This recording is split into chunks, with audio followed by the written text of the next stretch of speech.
Government ground forces have reportedly begun a house-to-house sweep in the Syrian city of Homs.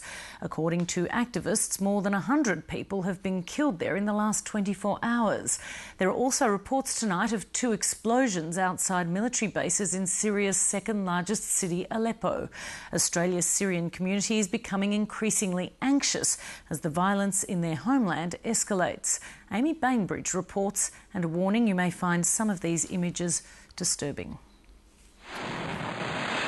Homs is the centre of the revolt against President Bashar al-Assad's rule, and the city has suffered more bloodshed.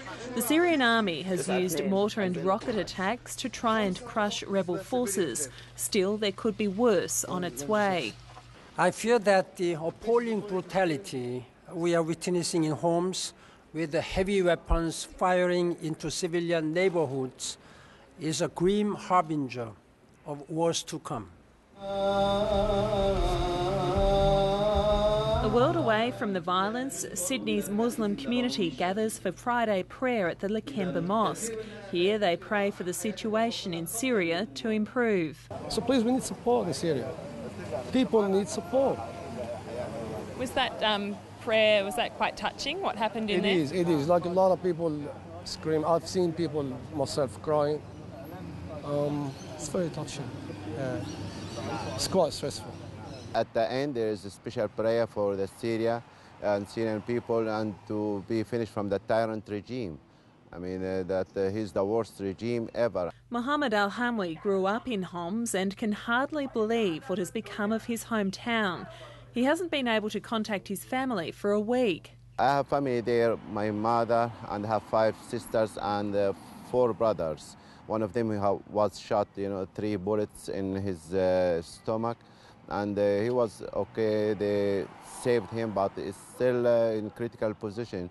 Mohammed says his brother is an anti-government demonstrator and couldn't go to hospital because the medical system is run by the Assad regime. It's feared the regime will resort to a long artillery campaign before they try to overrun Homs. Amid increasing international condemnation, Australia's Foreign Minister has met with Syria's top diplomat in Australia.